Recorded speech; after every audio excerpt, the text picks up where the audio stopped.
Oh, isn't that sick? So cool.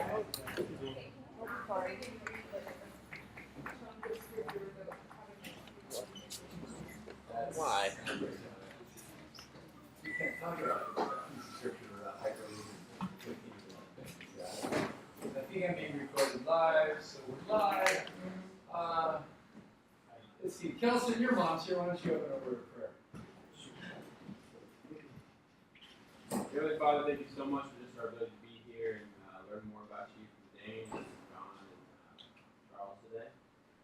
Thank you so much for this opportunity and ability to have this relationship with you, Lord, and just grow in our understanding of you. Give us a great week, and thank you to Mom here.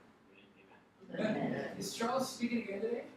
No. He's done. Did he speak this morning? Yeah. Oh, he taught this morning.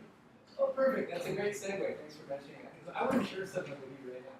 Anyway, you know, sometimes I randomly start with something that has nothing to do with what we're going to be talking about today, but it's just something I think you might think is cool, you know. Today's one of those times, yeah. So what I was thinking about, because it was funny talking, because you know it was really funny for me to talk to Charles the other day, because he was like the principal of my Bible school. I was at my version of Anchor House, and was really an effective and impactful guy in my life. Did the lighting change in here or something, or am I on drugs? I did. Ben did it. All of a sudden, it was like, am I going to pass out? I was like, it's like, you know, yes, Did you know Charles before? Did you know him at Cape and Ray? So he was my principal at Cape and Ray, and I remember I told you everybody needs a Paul? I forced myself upon him to make him my Paul while I was there. I would like go to his office hours and ask him questions, and I could totally tell that I was like irritating him. And I was like, come on, take me on a speaking. I want to go on a speaking engagement with you. Take me. And he'd be like, okay, all right, I'll take you. And then, then he was forced to spend an hour or two in the car with me while I asked him more questions. So, but here's the funny thing I thought about this morning. When I'm teaching, often I sometimes will bring up a story by Charles Price. And I realized it's interesting that after the year that I sat under Charles Price's teaching, there's probably like 4 or 5 things I really got from him where I'm like, well, it's funny you should bring that up. Let me tell you a story that I learned from my principal at Cape and Ray. And then I thought, you know what's funny? So if you do the math on that, you guys are going to sit, so to speak, under my teaching for like a total of about 9 months. And 10 or 20 years from now, you might only remember 2 or 3 things I said, where you might actually be talking to somebody over a cup of coffee and go, there was this pastor. When I was at Anchor House on Hawaii, when I was a teenager, there was this pastor. He used to say, blah, blah, blah, blah. Which is kind of funny because what that means is you're going to sit under my teaching for 9 months and only remember 3 things. That's kind of sad. But here's why I sometimes bring up random things. So here's today's random thing. So today, I was doing my morning devotions. You guys remember Jungle Jen?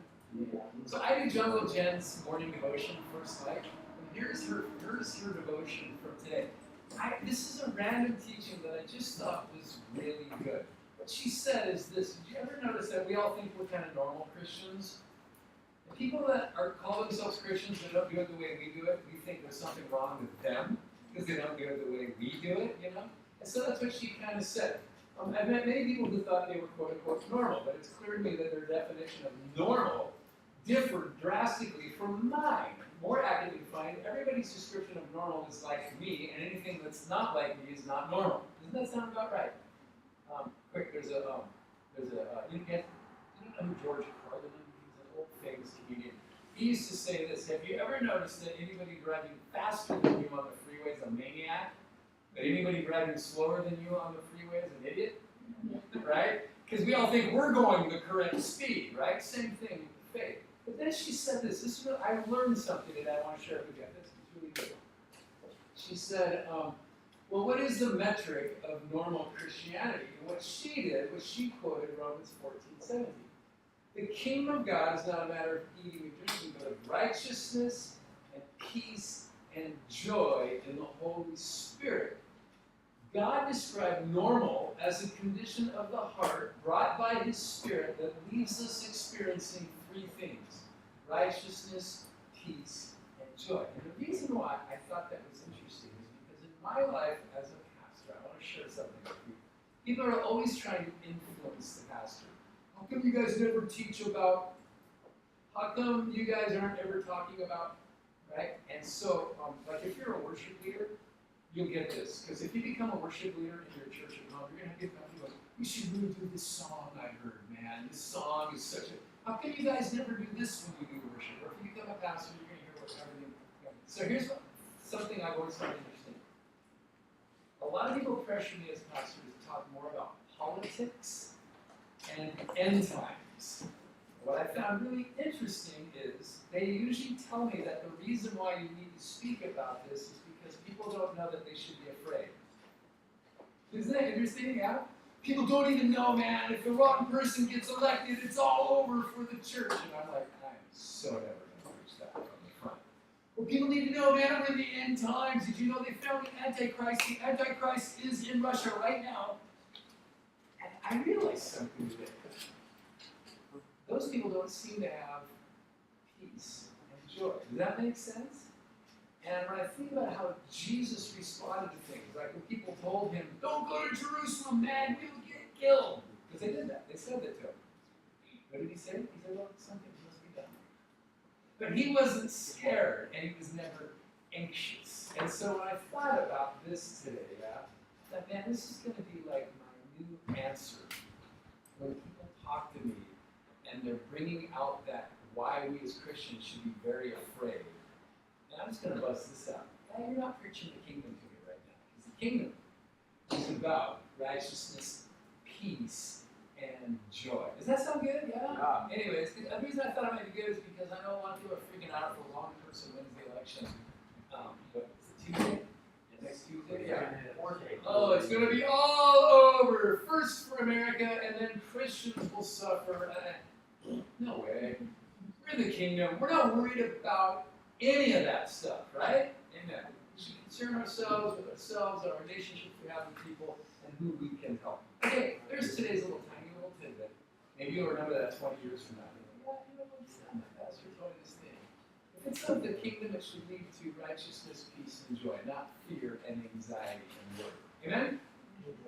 Okay, we're going to do the very brief review. Call it out. The book of Hebrews was written for Jews who were tempted to return to the synagogue or the temple or Judaism or just abandon faith. The author shows how Jesus fulfills all of the Old Testament, right? What is this word? The blank of Jesus. Deity. What does deity mean? God. He's God, yeah. I said you. I'm God. I'm claiming deity, yeah. Thank God I'm not. Okay. Now, this next one, I kind of added a whole bunch together. Just to kind of speed it up because you get it. He's greater than the angels, and he's greater than Moses, and he's greater than all of God's household because he's freaking built the house. Built it, right, exactly. He built the house, and the warning at the end of every section is don't blow it like they did, right? Don't blow it like they did. And then I added one on the very bottom based on Wednesday's teaching, I almost said last week's, but based on the last teaching from Hebrews, and there's not an exact answer I'm looking for, so you can kind of call out any answer you want. But the Promised Land was a physical representation of, would you come up with it? Eden, yeah, I like that. What else?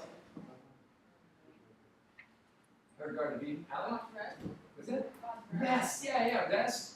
That's another word for God's rest based on, Shabbat. Shabbat, God's rest, the Garden of Eden, or even heaven. I think all those answers, because heaven is a picture of us being perfectly united with God, and that's what it really means to enter into rest. It's also a picture of eternal life. You know, you can define those things and divvy them up. Basically, they're all sort of in the ballpark. Okay, so join me now in chapter 4 of Hebrews, and let's read verses 14 and 15. I want you to follow along with me. Since then, we have a great high priest who has passed through the heavens, Jesus, the Son of God. Let us hold fast our confession. For we do not have a high priest who is unable to sympathize with our weaknesses, but one who in every respect has been tempted as we are, yet was without sin. So, we've been talking about Jesus is greater than the angels. Jesus is greater than Moses. What do you think he's going to be telling us now? Jesus is greater than the high priest. I would just say the greater than all the priesthood. He is the greatest high priest. Okay, so if you're taking notes, Jesus as the great high priest. And guess what? He's better. I know that shouldn't surprise anybody at this point, but remember, the author of Hebrews is sort of building this big, massive case. Okay, so let's look at, let's see. Okay, so Jesus is great high priest. Okay, we know this is, remember to us, because we're all 21st century evangelical Christians, a lot of us were raised in Christian households. This isn't like new news, right? Oh, wait, Jesus is greater than, but you understand, again, for the audience, Jews, right? This is a big deal. Jesus is the great high priest. He's the greatest high priest. These people have all grown up under the Levitical priesthood, right? And they're probably super aware. On this day, the name of the guy who is the high priest in Jerusalem. Like, who's the president of the United States right now? Joseph Biden. That's kind of a trick question, isn't it? If I said who's running the country, we might be, no, but you're right. Today, Biden is the president. Now, the way we know that is the same way, I guarantee you, not guarantee, but I would bet that the Jews in Rome could tell you who the high priest in Jerusalem was. And the author of Hebrews is going, Jesus is greater. Okay? So, now, what was the role? I know there was a bunch, but what was the main central role? I'll give you a clue. Once a year, on one day of the year, of the high priest. The Holy of Holies. Yes. Yeah, you got it. Yeah, go ahead. Now you just lay it out. Okay, so they would go, they would get the robe tied on them, and Yes. they would go in and they would be the presence of God behind them. They might die, but they would And go everybody behind them. remember, what was that day called? In Hebrew was Yom Kippur in Hebrew, or in English, Day of Atonement. I said that, I said that. So that was the main duty of the great high priest, to offer the Yom Kippur sacrifice for all the sins of Israel every year. Now, I wrote it in my notes up here so you can copy already, but the word in the Greek, so archurius would mean high priest. Arch, you know, like arch is like above everything. Your arch nemesis is like your greatest nemesis. So high priest would be archurius, or I don't know how to pronounce it, but nobody else does either, so I'm just going to make it up. It's pronounced archurius. But I love this. Don't you love this? Christ is the mega. I just love that word. He's like the mega, like Megatron. He's the mega high priest. Now, obviously, he's the one who has gone through the heavens because he came out of heaven. I think that's pretty obvious, yeah. But remember, the priest in the Old Testament was always the intermediary between us and God, right? He was the mediator between us and God. Well, now we have a mediator who has actually been in heaven with God. And this is sort of a thesis statement for where we're going to go. But this is why we should let us hold fast our confession. So here's yet another reason why we don't let go, right? And we don't go back to the synagogue, but we hold fast to the truth we've heard, because I've already told you Jesus is greater than angels. I've already told you he's greater than Moses. And now watch this. He's so much greater than the high priest, and let's explain why. So, for example, verse 15. Let's just read 15. 4. We do not have a high priest who is unable to sympathize with our weaknesses, but one who has in every respect been tempted as we are, yet was without sin. Now, this is pretty cool what's going on here, because every human understands temptation. You know, in the book of James, James 1:13, it says, when you are faced with temptation. Notice it doesn't say, if you are faced with temptation. When I was doing a study on that part of the book of James, I remember I read this one commentator who said this. He goes, you understand, as a human, it's not like you face temptation every once in a blue moon. He's like, you're facing temptation all day long. All day long, you're facing temptation. Should I be a jerk or should I be nice? Should I grab that thing or should I give that thing?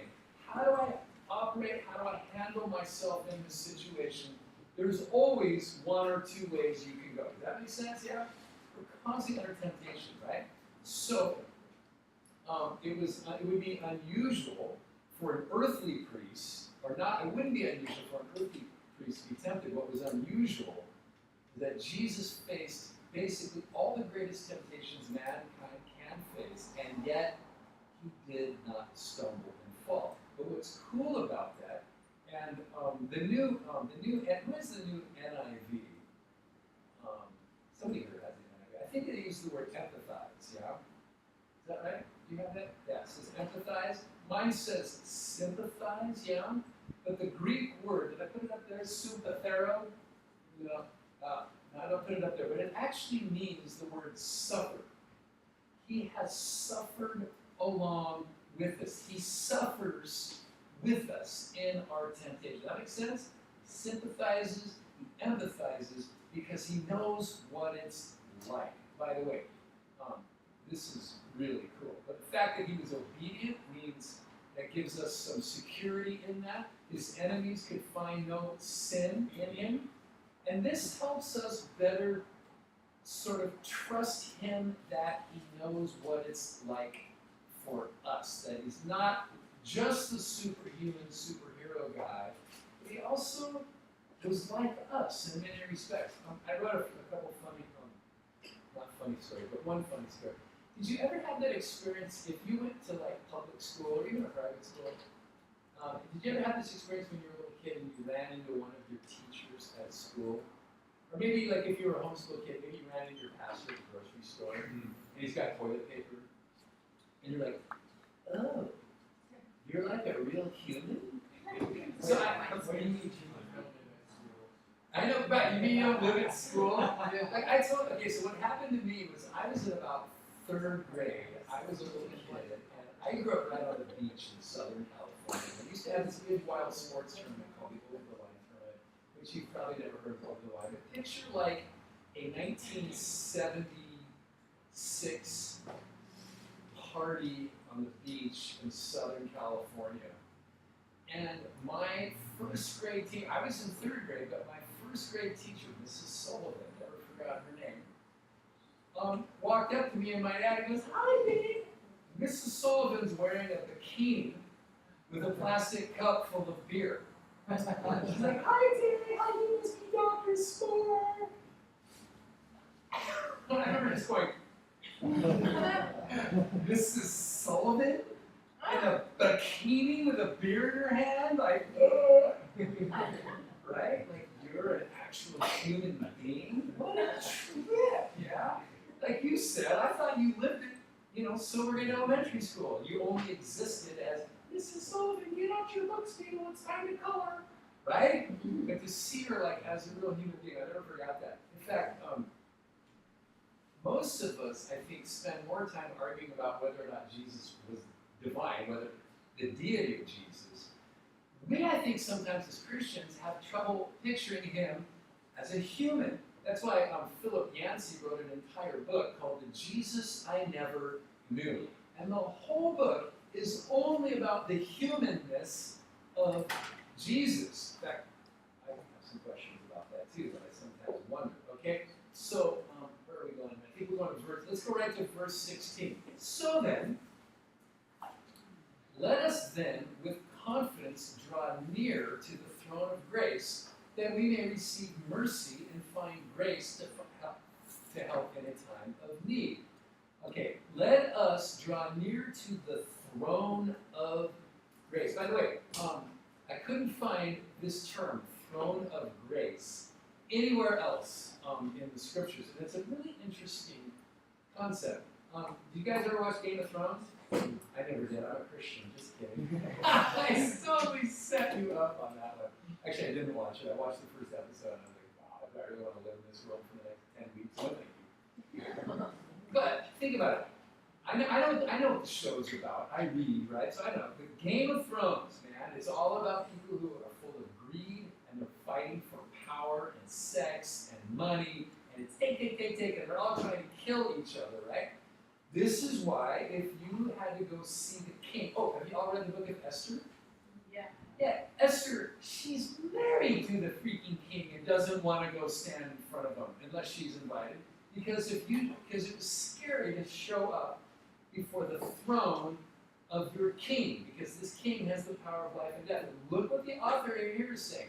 With confidence, we can approach the throne of our God because it is a throne of grace. I love that. We have freedom of speech. By the way, that's what that word confidence in the Greek actually means, freedom of speech. We have the freedom to go before our king because he empathizes, he sympathizes with us, he gets it, and he's had grace for us, right? Okay. So, well, by the way, isn't it interesting? He says the throne of grace when he's talking about the priesthood, not the altar of grace. I wonder if that was like done purposely because he's going to get into the kingship and the priesthood and how they get going together there. I wonder if it was a little bit of a, why did he say throne and not the altar of grace? He says throne. Just kind of curious about that. Okay, so we're continuing on. Let's, yeah, we're still on the same slide here, but read chapter 5, verse 1. Again, remember, whoever put these chapter divisions, there's no division here. This is really stupid that he goes to another chapter. Sorry, but if I meet that guy in heaven, I'd be like, dude, what were you thinking, bro? Chapter 5, verse 1. For every high priest chosen from among men is appointed to act on behalf in relation to God, to offer gifts and sacrifices. Okay? So earthly priests were selected among men. Every high priest is chosen from among men. Okay? Well, this is interesting. Now we see why the humanity of Christ is so important, right? I think it's really interesting to me that the author of Hebrews gave us this whole couple of chapters establishing the deity of Christ. And now he's saying, but Christ had to be chosen from among men to be a high priest. Look what we've got going. He's both God and man. Just so you know, you guys know this already, that Jesus is 100% God and 100% man, right? I don't know if any other of your professors have fleshed that out already for you, or if before you got here, you already knew that. But that's one of the crazy things about the Nicene Creed, where it talks about being fully God and yet fully human. That like really kind of blew people out of the water in the first century church. Some people could never quite wrap their heads around it. We're kind of used to it because we're Christians. But look how the author of Hebrews is drawing both these ideas together, that Christ is deity and yet he's fully man. He was chosen out of mankind to be the high priest, okay? Because the role of the high priest, this is super important, the role of the high priest is to represent man to God. Isn't that radical? Now we have God come down to earth who fully is now identified as a human so that he can be our priest and represent us to God. And we can't ever say to Jesus, yeah, but you were never tempted. Because he was. He just didn't sin. You see how that makes him the perfect high priest? Like the perfect high priest? He's more perfect than a really righteous high priest, back in the time of Exodus. Say it was like, Father Irving or whatever, right? That would never be a name. Give me a name. Give me a biblical name. Better biblical name. Of a high priest. Almazah. I just made it up. Doesn't that sound very biblical though? Yeah. We can never look at Almazah and go, wow, he's such a righteous priest. He's totally perfect, because every time before he did the day of Yom Kippur, he always had to make atonement for himself first, right? Remember that from Leviticus? Hold that question one second, guys. I will get to you. Think about that. The first sacrifice he made was for his own sin, all right? So we know he wasn't perfect, even Father, whoever, right? He's not perfect. But at the same time, how can we have God represent us as humans if he never knew what it was like to be a human? How can he adequately represent us? Does that make sense? Look what the author of Hebrews did right there. He brought the deity and the humanity of Christ together in the priesthood, such that we can now go confidently to the throne of grace, and he is worthy to be our representative. I think it's kind of genius. I think it was more than just good coffee. I think when he was writing this down, he got a dose of the Holy Spirit, because this is almost like mankind could have never thought of that, right? Now, Kelson, what's your question? I think you kind of just answered it, but I was just wondering, like, since Jesus was, blameless, could he have gone into the holies of holies whenever and like been acceptable in the sight of the Lord? What a great question. I've never even thought of that, Kelson. Did you not catch that? Since Jesus had never sinned, could he just go walking into the Holy of Holies? I'm inclined to say yes. We carry the seed of Adam. That's why we are born sinners. We're not sinners because we've sinned. We are actually born sinners. We sin because we are sinners. Does that make sense? But Jesus did not carry the seed of Adam.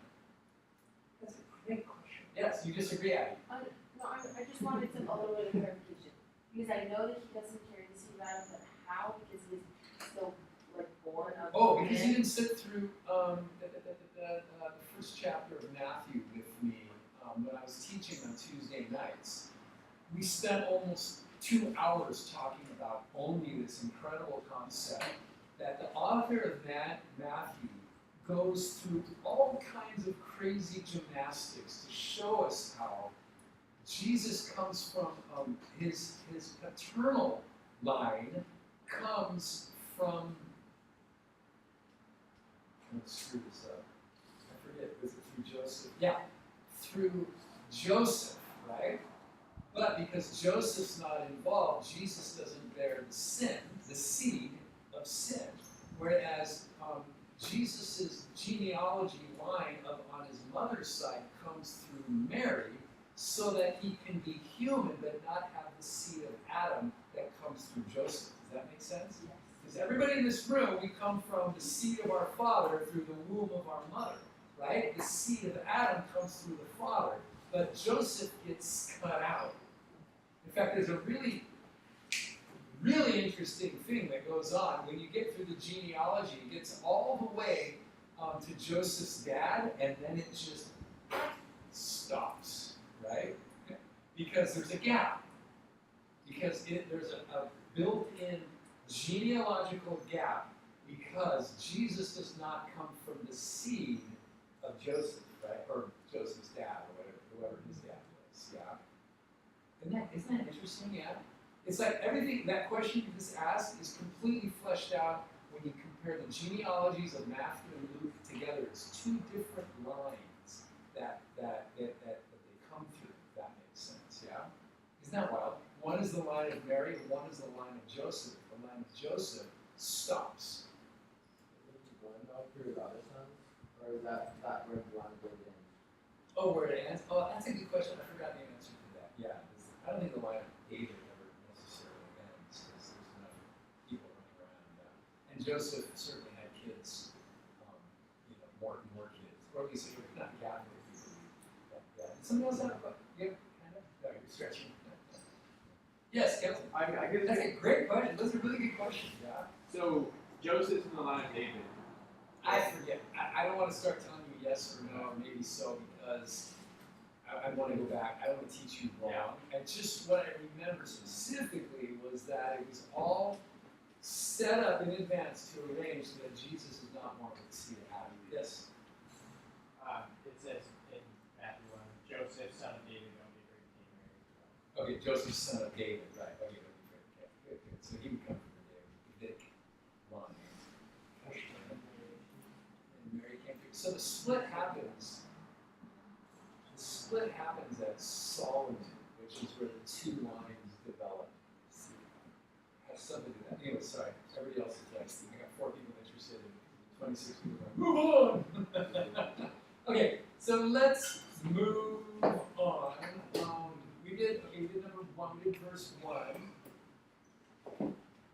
Okay, yeah, let's move on. So let's read chapter 5, verses 2 and 3. By the way, the great questions you got. He can deal gently, this is Jesus as high priest, he can deal gently with the ignorant and the wayward. I resemble those remarks, Jesus.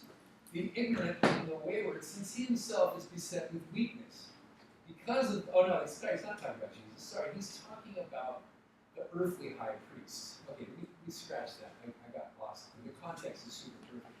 He can deal with the ignorant and the wayward since he himself is beset with weakness. Because of this, he is obligated to offer sacrifice for his own sins, just as he does for the people.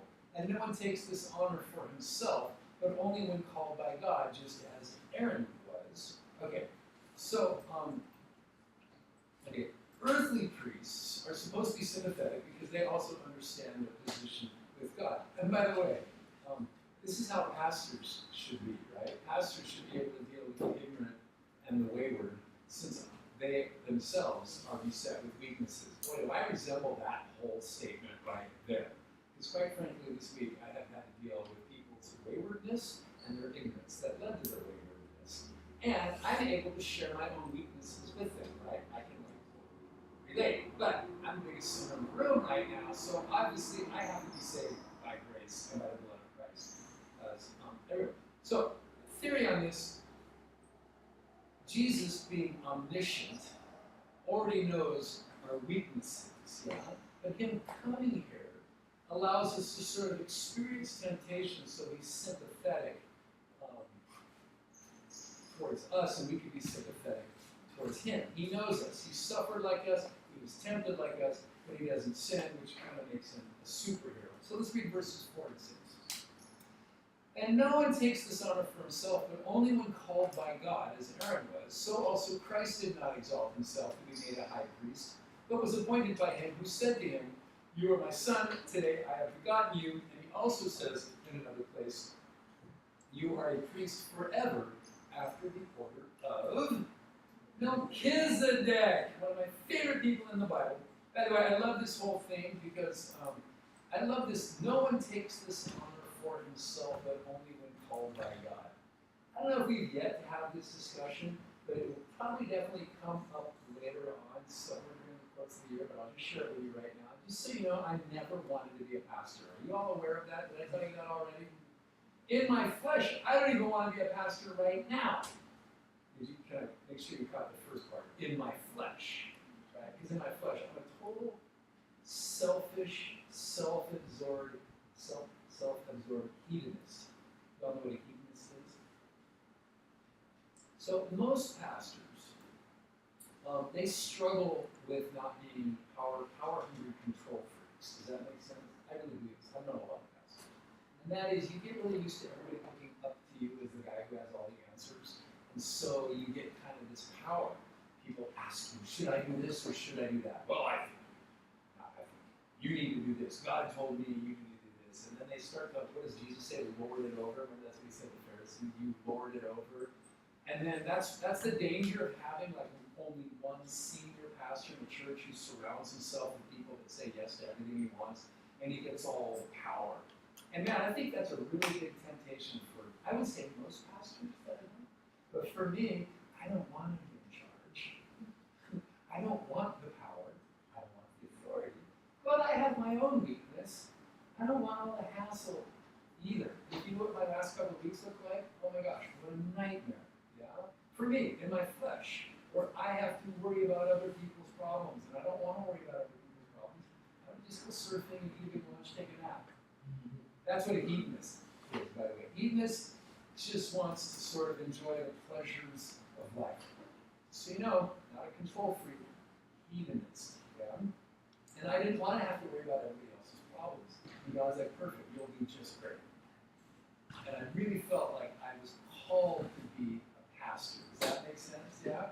So, sorry, there's a short version, that'll come up later for sure, especially when you start talking about authority and power. I'm always super suspicious of people in the church who want power and who want authority. That always makes me kind of go, why? Why do you want that? And that makes me a little nervous about why you want that. Okay? Okay, so called by God, give him glory. Called by God, give him glory. I thought this was good. When the set time fully comes, God sent his son. I love that idea. Born of a woman, born under the law, to redeem those under the law that we might receive adoption to sonship. And look, Jesus shows up and he's like, I didn't come to rule over you all. That's not why I came here to tell you what to do. Look what he says. If I glorify myself, my glory means nothing. My Father, whom you claim is your God, is the one who, Jesus replied, if I glorify myself, my glory means nothing. My Father, whom you claim as, let me keep that back to the God. My Father, whom you claim as your God, is the one who glorifies me. So remember what Jesus said? My Father glorifies me, but my whole job down here is to glorify the Father. I didn't come to glorify myself, I came to glorify God. Does that make sense? Yeah? Okay, and then, I don't know if you're going to wrap up. We're almost done, actually, so I think. Oh, we got about 20. So let's see how far we get. We still got plenty of time. Okay. And then, out of the blue, verse 6. You are a priest forever after the order of Melchizedek. I love this guy. I call him Melchi for short. Yeah, Melchi's, yeah. You guys already know his whole story, who he is and what he's about. If you do, I like admire you, because I didn't know this till about maybe 20 years ago. And then I did my own research and I discovered him all on my own, and I blew my mind. And so here's the thing. I'm not going to tell you the whole story of Melchizedek because he comes up again next week, and so we're going to actually unpack Melchizedek next week, and I'm going to show you the whole kit and caboodle. But I'm going to give you a teaser. If you don't know anything about Melchizedek, I just want to give you a little teaser. I find this fascinating. He shows up in Genesis chapter 16 for 3 verses, and he disappears off the stage of Bible world for 1,000 years. 1,000 years. And then, 1,000 years later, King David is writing a psalm, Psalm 110, and he mentions Melchizedek out of the blue. Oh, you're a priest forever in the order of Melchizedek. 1 verse. He's like, wait, who's... What? By the way, he's talking about the Messiah. Psalm 110 is a messianic psalm. It's all about Jesus. And David randomly says, by the way, he'll be a priest in the order of Melchizedek after 1,000 years of silence. Here it is. Another 1,000 years goes by. Nothing. Nothing about Melchizedek until he shows up in the book of Hebrews. The author of the book of Hebrews is going to explain to us next week what is so amazing about Melchizedek. But you'll have to wait for next week. Okay, so next slide. Okay, chapter 7 to 10, we're going to speed up the pace a little bit. A lot of you are like, thank God. In the days of his flesh, Jesus offered up prayers and supplications with loud cries and tears to him who was able to save him from death. And he was heard because of his reverence. Although he was a son, he learned obedience through what he suffered. And being made perfect, he became the source of eternal salvation to all who obey him, being designated by God a high priest after the order of Melchizedek. Again, still we're going to wait till next week. Okay, I love this statement, by the way, in the days of his flesh. What does the NIV say? Chapter 5, verse 7. By the way, Jenny, you better stay on your toes, because I'm going to do that to you a lot. I'm just curious, because I'm reading out of my new ESV. Oh, you went to Psalm 110. You cheated. You were looking ahead about Melchizedek. I'm just looking.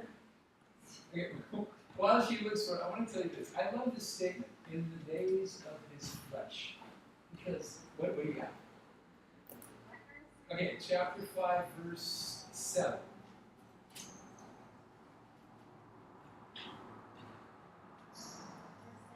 Yeah. Okay, that's it. So the NIV says, during the days of Jesus' life on earth. Sorry, Jenna. Should I not ever do that to you ever again? Maybe I should just bring my own copy of the NIV and tell you what it says in Jenny's Bible. The nearly inspired version. Just teasing Jenny. Yeah. I love this statement, in the days of his flesh, because you know what I thought about that? I kind of feel like I'm in the days of my flesh. Aren't you? Aren't I? Aren't we all? Isn't this kind of the day of our flesh? Because think about it, whatever spirit is living within you right now is eternal. But this body of ours, it's just carne, right? Carne asada. It's just chili con carne. It's meat. You heard of that punk band called Meat Puppets? Yeah. Isn't that a great name for a band? The Meat Puppets. I love that. We are like meat puppets, right? Inside of us is this eternal spirit, but these are the days of our flesh. I just love that. When I read that, I thought that's so cool. Okay. By the way, Jesus suffers. You ever notice Jesus suffers when he sees other people suffer? When did Jesus weep? At Lazarus' graveside, right? But by the way, he weeps not because, well, I shouldn't say this, maybe he was sad that Lazarus died, but I always like to joke about it. Why was he crying about Lazarus being dead? He's about to raise him from the dead. It's a good question, isn't it? The reason he wept is when he saw their suffering, he wept. Love that, man. He gets up. That bad camping, he gets us. Okay, here's a quote I'm just going to read, so just listen to this quote. Jesus prayed and he agonized so intensely that he sweat great drops of blood. His heart was broken at the prospect of bearing sin. He felt the power of sin and he felt temptation. He cried, he shed tears, he hurt, he grieved. What he had always, I love this statement, what he had always known about in his omniscience. What does omniscience mean? He knows everything. So it's not like Jesus is like, oh wow, you mean you suffer? Gee, I didn't know that. No. He knew that they suffered, okay? But now he learned it in a new way on earth by his experience. And he could not have been a fully sympathetic high priest had he not experienced what we experience and what we feel. Isn't that cool? What a great quote. Yeah? So that's what I believe it means when he learned our suffering, when he learned obedience. It sounds like if he learned obedience, he was once disobedient, but we know he never was disobedience. But it's so that he could be sort of made complete in his understanding. It's even, I don't even like the way that came out, because I don't think that he was ever incomplete in anything. But by coming down here and suffering with us, I think it was maybe more for our benefit, that we could never be like, you don't know what it's like, because he does know what it's like. Okay, and then let's wrap up. Did I cover all that? That's on there? Okay. Now, even once he's made perfect, fulfilled means just his role was completed. The role that he came to do was completed. It wasn't like he was ever lacking anything. Yeah? Okay, by the way, if all this is sounding like really chunky and deep, if you're going, you're sitting there and you're thinking, oh, this is the quote. If you want to take a picture of that quote, I think that's a really good quote. So I forgot that I copied it out today. And you might, if you want to take pictures of that. I just really like that quote. Somebody talking outside. It's coming from the TV. I'm like, does this thing have sound? Yeah. Okay, I got like 5 minutes left, maybe 10 minutes left, yeah. So here's the thing, I get it, I would call this the deep end of the pool, right? Yeah. And I'm saying that specifically, not because I'm super impressed with anything I'm teaching or anything that you're sitting through right now. But, you know, we're kind of taking it all apart bit by bit, but it leads to the next verse, that's why I'm saying that. Like, let's consider us to be in the deep end of the pool, and so that's why I put this. I love this picture, this baby having deep thoughts in the shallow end of the pool, right? Okay? We're having deep thoughts. Because now I want to read you the last verses for today.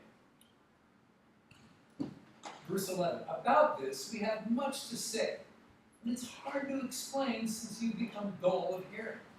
For though by this time you ought to be teachers, you need someone to teach you again the basic principles of the oracles of God.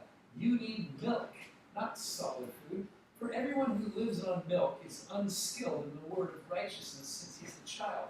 But solid food is for the mature, for those who have their powers of discernment trained by constant practice to distinguish good from evil. Boy, what a chunky verse that is right there. Now, by the way, I want to kind of compliment you all right now before I continue on this. And that is, I don't believe the author of Hebrews talking about you guys right here. You guys should be teaching by now. No. Or me, for that matter, right? Remember, he's talking about people who are leaving the faith. Right? That's who he's talking to. He's talking to people who have found Christianity, although they didn't call it Christianity or walking with Jesus was difficult, and they want to leave. And he's like, idiots. You're sitting in the shallow end of the pool, and you're ready to walk away. The stuff I'm teaching was probably too deep for you. You shouldn't go away from that. It's almost like he said this. It's not so much an appeal for believers to get into the deep end of the pool. But he's telling these guys, you need to leave behind the Old Testament and the law and the synagogue and the tabernacle, because Christ has come to bring you all to the next level. Does that make sense? Yeah? It's like the Old Testament was coloring books. They were always pointing the way to what was real, and that was Christ. And so he says, I love this, he calls them gold and milky. Yeah? Okay, so pause for a second while I realize I'm preaching to the choir. I love that you guys are even here right now. I love that you're even paying attention right now, because this is the deep end of the pool. We should be excited to learn from God. I might have told you this sometime. One part really early in my testimony came this idea I should probably read the Bible. The reason why is I did the math. If God, God with a capital G God, that most people will claim, I believe in God, but, right? They always have to put a but on the end of it, right? But I don't want to be a Christian, whatever, blah, blah. If God came to earth, people walked around, and they wrote down everything he said, we do not think we ought to pay attention to what God said, right? I mean, to me, it's like the most fundamental, logical thing. And so I've always sort of been curious why some people don't seem to think that's that big of a deal. Like, yeah, whatever, so yeah, Jesus said that. You were like, God said that? God thinks this is important. Should we not pay attention? Right? I don't know. I hope I'm not alone in this room thinking that. God spoke, and people wrote down what he said. Like, to me, that's fascinating. Like, I need to know what he said. So sometimes I wonder, like, people show up at church and they get excited about God for a little while, and then after a while you're like, where did they go? And then you go to talk to them and you're like, I don't know, my kid has soccer on Sunday. And you're like, does that make sense to you? Here's why. I feel that way about people that pull into church for a little while. And they sit under teaching, they learn about God, and then they bail out. Is that not who the author of Hebrews is talking about right now? They pulled in for a little while, and then they bailed out. And he's like, do you not get everything that's going on here? God came to earth, right? The Messiah of the... Okay, I'm getting a little too excited. Maybe I should slow down a little bit. Okay? So, yeah, that's why I put some of you guys know this already. Slow to learn, they're resistant. You've heard this analogy that Jesus gives. Some seed falls on rocky soil, and when the sun came up, the plants were scorched because they had no root. And sometimes what I think happens when people come, they almost try Christianity, but they don't necessarily put in their roots. They don't necessarily embrace it and live for it. Okay, so, but I love, can we just read verse 14 again? I thought it was just really good. Solid food. Because I think this is you guys. Quite frankly, I think he's speaking about you guys. And I say that very complimentary towards you guys. Solid food is for the mature. For those who have their powers of discernment trained by constant practice to distinguish good from evil. That's you guys. Learning the word, discerning the word, learning to separate what is of the world, what is of God. What do we know to be true? What do we know to be false? That's how I would sum up the good and evil, right? Good is truth, righteousness, God, right? Falsehood is evil. Okay? You guys are in the thick of it. So, quick summary on how then do we grow into maturity, and then this is just basic application. So I'm going to leave the book of Hebrews and just share the story with you. I just thought, you ever been to a first-year baby party? Like in Hawaii, it's a really, really big deal. Like when your baby turns 1, you have to throw this enormous party. And one of the traditions in Hawaii is your baby gets to eat solid food, but on his own. It usually looks like this. Yeah. So this is sort of, both my kids did this. pretty sure Pence's kid Isaiah did this.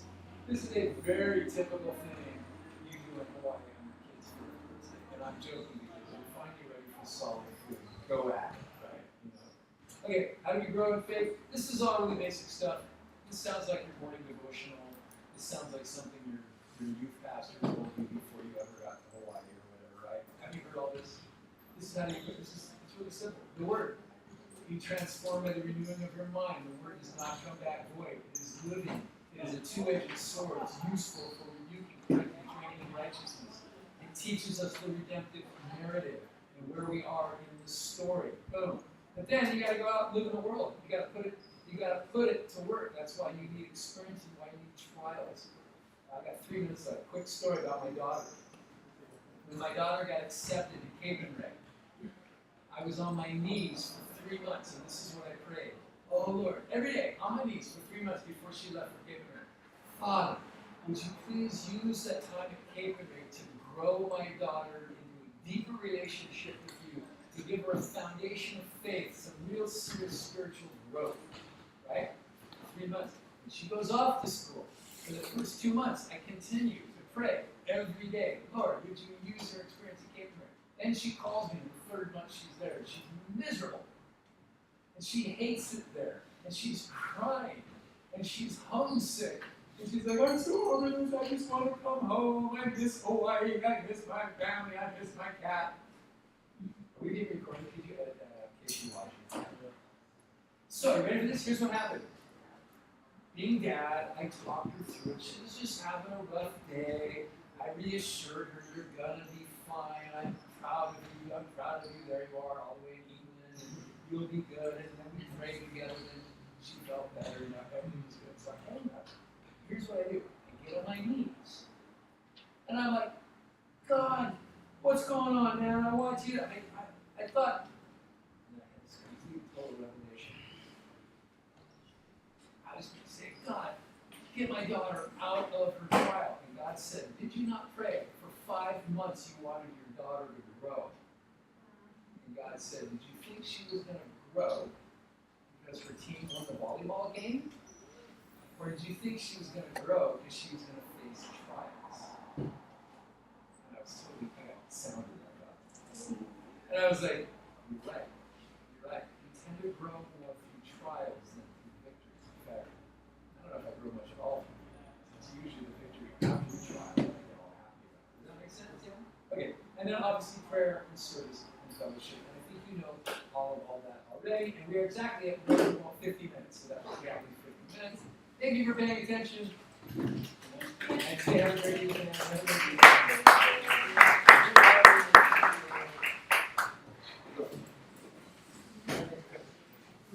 So